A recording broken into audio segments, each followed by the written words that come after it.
good fight. What are your thoughts?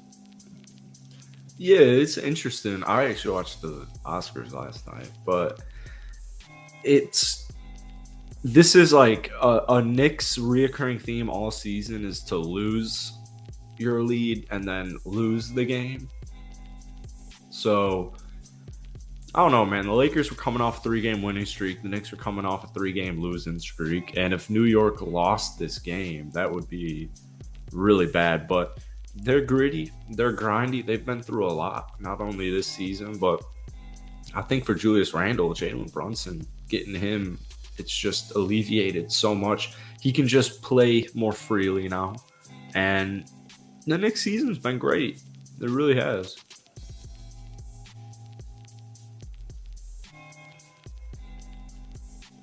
No, I agree, and I think the season has been great. And I honestly thought this team was kind of floundering at first, so I thought maybe it was going to be easier for them, the Lakers, to get this dub because the Knicks had lost the other night. And it was interesting because I'm trying to think, I'm trying to like replay this game real quickly in my head as I speak, but there was a point in the game where it was D'Angelo. First off, the Lakers, it was either a tie game or it was a 2-point game at the beginning or midway to the beginning of the fourth quarter. And then they had to sit Anthony Davis and D'Angelo Russell. And they ran Dennis Schroeder, Austin Reeves, Wayne Gabriel, I believe, Troy Brown Jr., and Rui Hachimura, I believe was the lineup. Oh my God. Did they just fucking put themselves in a hole? I don't know why Darvin Ham thought like D'Angelo Russell and Anthony Davis needed a minute break, but when he took those guys off the floor, the commentators literally said they haven't been that great with Davis and D'Angelo Russell off the floor together. And then as soon as that he says that, they just go they fucking drop from being down by 2 or it being a tied basketball game to being down by 10, and they have to sub D'Lo and Davis back in. It's just there was multiple times where Lakers either tied the game or came within striking distance and just squandered the lead immediately after. Yeah, dude, it's tough. Without LeBron James, AD's got to be no ifs, ands, or buts. He's got to be the best player out there, and it's hard to sub him out. They won enough without D'Lo, which was actually kind of refreshing. But, man, no LeBron. It's hard to sub AD out. When he's on, he's on. And it's a tough loss for the Lakers, but they're still in the play-in. And of course, I think it was a bigger win for the Knicks than it was a loss for the Lakers. I think the Knicks really needed this one. It's a tough road trip out west. I think the Lakers needed more. Lakers could get every win they need. You look tan, by the way. I'm super tan. I know. Well, I get what you're saying. I think it's all momentum here. And with Brooklyn rising, the best defense in the last 5 or 6, might be 6 games now. Yeah, it's 6 games, I believe. Absurd. I don't know.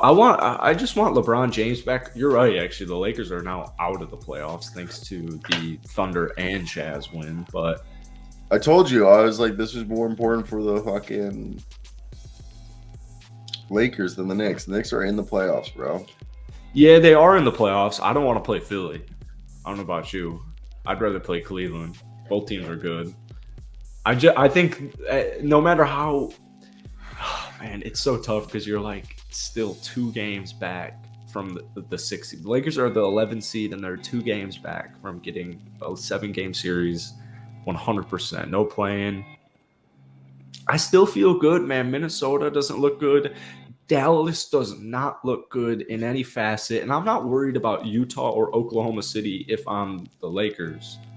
So, but you're right. All these games for more so the Lakers, all these games really, I mean, you want to win them, man. So, good point, yeah. And, yeah, no, I just, look, this is a Lakers squad. We need every dub we can get. And this game was winnable. That's where it's upsetting to me. I was watching this. My girlfriend's in the Gulf Shores for spring break, so I'm home alone. And in a weird way, it's nice because I'm watching a lot more basketball. Plus, I went to the rec yesterday, put an hour in. Oof. Dude, I hit at one point, month off, broke my wrist a month ago. Came back, first day playing basketball, hit 4 threes in a row at one point.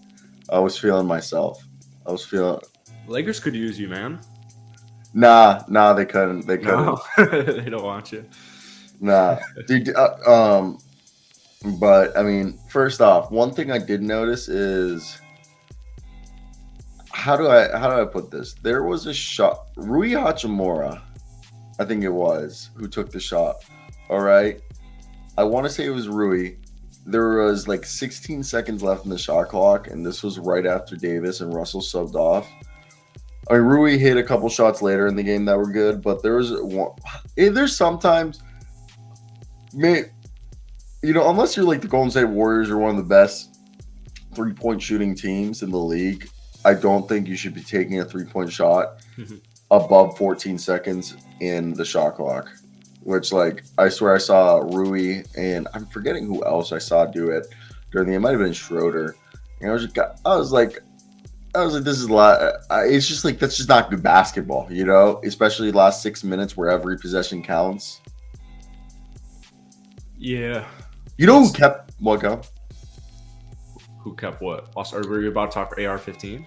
No, who kept getting wide open, but just like was not able to hit his shots. I'm gonna guess Malik Beasley or Troy Brown Jr. because Troy Brown Jr. Troy Brown Jr. Dude, Troy Brown Jr. maybe caught 4 passes on the wing, wide open, like set his feet, shoot, nobody within like 10 feet, bricked at like 3-4 times. I was just like, yeah, man. I mean, even if it's a 1-point lead, you can't go into the fourth quarter and lose that game at home, no matter who you're playing. And Troy Brown Jr. couldn't hit anything, dude. He was wide open though too, and he's a good defensive player. Like he kept taking the right shots. That's the worst part. He's a good 3-point shooter. He can. I'll let him take threes. Yeah, it's just it came at an unfortunate moment.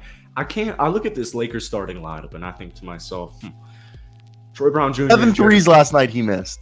Yeah, Malik Beasley 2 of 8. I know he's a streaky good shooter, but I haven't been thrilled with Malik Beasley's impact on the Lakers since his acquisition. And I love Jared Vanderbilt, but I need more than 2 points. I need it on a night like last night where it's basically D'Lo and AD on your starters. I mean, your bench, you had Schroeder, Rui, Austin. They all put up. I think actually they all put up double digits. Did they? Yeah, they all put up double digits. So like, I just need more than 3 points from Troy Brown. I need more than 2 points for Jared Vanderbilt when your team is struggling to score outside of your 2 starters. No, I agree. And my friend just sent me a picture of me wearing a cowboy hat. But I agree. And Dennis Schroeder, I personally think since LeBron's gotten hurt, Schroeder's done a good job. He's really played that microwave bench role well. Like Schroeder comes in and Schroeder has one mission when he comes into the game, and that is to score points. There was one move that Schroeder got himself to the free throw line. He ended up missing one of the free throws, but he got the ball and he pivoted his feet forward and then did this. All he did was take the ball from his right hand and go like that and just moved it. And I believe it was Manuel Quickly who fouled them, and all he did was just literally pivot his foot forward and go from the ball from the right to the left real quick, and quickly threw up his hand, and then Schroeder just ran into his hand and drew a shooting foul. And I was just like, oh, that is such a vet move. He's super solid. I mean, he'll have some off nights shooting, but he's averaging like 7 assists in the month of March. He's perfect off of the bench with a healthy D'Lo. Like, he's just quite literally so perfect. I wonder. I'm surprised Schroeder hasn't won a 6th Man of the Year yet in his career. What was the year where he should have, or almost? Was that Trez who won it? Was it that year? Let me see. I'm sure might have a 6 man. I thought he had a 6, or did he start too much in Oklahoma? It was the Oklahoma year? Yeah, it's right, Oklahoma. I think it was Trez that year, 2019 to 20. Okay. Yeah, because that was the year he averaged 19 off the bench in 65 games. He's a bucket. He's a playmaker for his teammates. He's a good player. I'm curious. I'm getting to the point, actually. I mean, we have, 14-ish games left? I'm not sure how many the Lakers have specifically, but we're around 13, 14, I would imagine, for the league. I think it's time for LeBron to come back. Call him up. Actually, you know what? They just came off a 3-game winning streak. If the Lakers were to lose their next 2 games, LeBron has to come back. 100. He has to come back. You hope it's not too late by then, because we say it all the time, man. Oklahoma, they're not going to go anywhere. Utah, they're not going to go anywhere. These teams will, at worst, be New Orleans. They're not like, these teams aren't going anywhere. They're not going to just. Utah and Oklahoma aren't going to just decide, now we're going to fall off and we're going to lose 10 straight games. Unless something happens, Shea keeps missing, or Laurie miss, whatever it is. But both those 2 teams are young, they're hungry, and every game counts right now for all of these teams. So I'm curious to see I'm curious if Darvin Ham's going to tweak lineups. I like Troy Brown out there for the most part. No, I don't have a problem with Troy Brown Jr. I love Troy Brown Jr. I was just saying that he missed 7 3-pointers last night. That's all I want. You can't do that. But the thing is the silver lining is that he was willing to take 7 3-pointers, and I like that. I like that. Okay, that the guy kept missing, but it didn't hamper his ability or his confidence to keep shooting.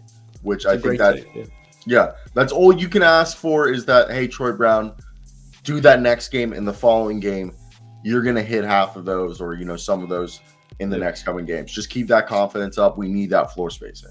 You know what he's averaging in the month of March from downtown? Probably 40%.